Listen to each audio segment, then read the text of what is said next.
Will you raise your hand if you've ever had a period? And also raise your hand if you've ever met someone with a period. That is every single one of us here. One of my most favorite facts about periods is that not one of us would exist if we didn't have our own mother who had her period at some point in time. Around half the population is currently, or will experience menstruation every single month for a significant portion of their lives. Right now, all across the world, there are over 800 million people who are on their period in this very moment, myself included. But according to the United Nations and many other healthcare and development organizations, access to menstrual products and education is not widely considered a fundamental basic need. Here in the US, 18 states still tax period products at a higher rate than any other basic necessity. Up until 2023, Texas was one of these states that imposed a tax on things like pads and tampons, but excluded cowboy boots from them, since they were considered a basic necessity of the great Lone Star State. Yeehaw, America! Why doesn't the world seem to really care about periods? My guess is that it's due to a combination of factors like cultural beliefs, religious teachings, and generational taboos. Also because the other half of the population doesn't have a period. Men disproportionately hold positions of power and prestige in government and cultural influence.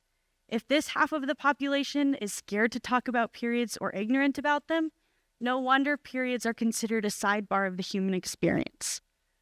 I've spent the past 4 years as an academic researcher asking over 1,000 people across Africa, North America, and South America to tell me about their periods. I'm after two big questions. How do periods impact people's lives, and how do people's lives impact their periods? I interview people and ask them questions like, will you tell me the story of your first period? What products do you use? Do you have any religious or cultural beliefs that impact your view of periods? Can you have sex while you're on your period? I've heard hundreds of stories and have had the privilege to engage in thousands of tangential conversations about this subject. And today I'd like to share a couple with you to hopefully convince you why the topic of periods is so worthy of our attention. In Mexico, I met a Zapotec woman who started her first period when she was only 8 years old. She was confused, went to her mother for help, and her mom responded by beating her uncontrollably until the neighbors came over begging her to stop. This mother had mistaken her daughter's first period as her loss of virginity. This woman I was speaking to told me that many other Zapotec families made sure their daughters were married before their first period came to avoid this kind of confusion with prospective husbands and their families. In Malawi, Timbukan girls are isolated for the first 7 days when their first period comes. They're also often not told what's going on, so they're very scared and confused. They're told not to speak to anyone or touch anything. At the end of this 7-day period, the girl goes to a tree of fertility and buries the cloth she first bled on to ensure that she'll have a future of bearing many children. When this rite is concluded, the girl returns to her mother and apologizes for becoming a woman. In Peru, most of the women I speak to on this subject tell me they do not have sex while menstruating. In fact, most people are confused this is even something to consider. Women respond by telling me, no, I'm unclean, so if I did that, it'd make my husband unclean. Or something horrible could happen, like he would turn green or explode and die. Another answer I often hear is, I'm grateful I don't have to have sex while I'm on my period. It's the 1 week I get a break. The 1 week it's not expected. The 1 week each month my husband respects me. This discussion usually turns into another conversation about the nature of these relationships. I've spoke with both Muslim and Christian women who tell me they refrain from participating in certain religious activities like prayer, worship, or touching holy artifacts due to their religious texts deeming them unclean or impure during this time. Maasai women sometimes have to dig a hole in the ground and sit on it for over 12 hours to collect the blood when they don't have access to any products that they need. Women have told me that they use mattress filling, pieces of cloth, newspaper, socks, old bits of clothes, and any miscellaneous item they can get their hands on when they can't access commercial period products. In the US, 1 in 4 teenagers struggle to afford period products. I spoke to a teenager in San Diego, one of the most affluent cities in the country. She told me that every month she takes a train 40 minutes up to the wealthier side of town where she knows that pads and tampons won't be locked in stores, so it's much easier to steal a box of tampons. She uses these for herself and her closest group of friends each month since they have no other reliable way to get them. This prohibitive cost of period products is also apparent in Kenya.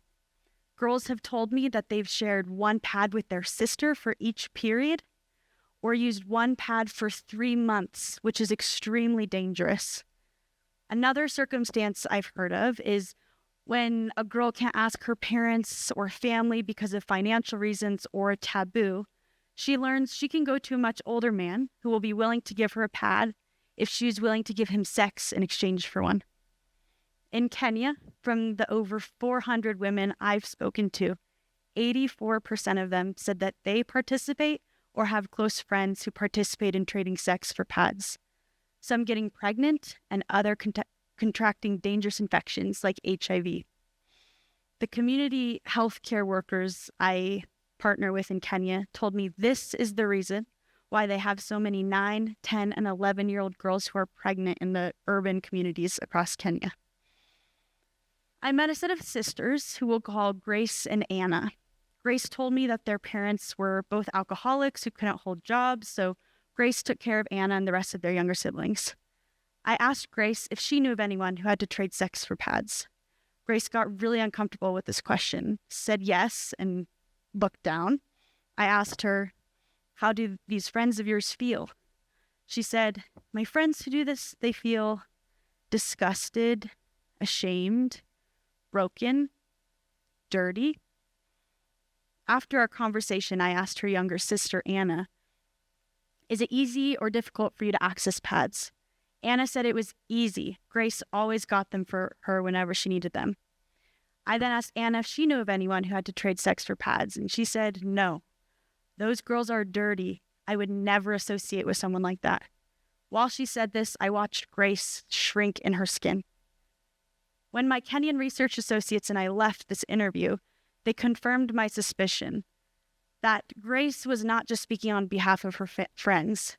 Trading sex for pads was her reality, and a reality experienced by so many women and young girls in similar circumstances.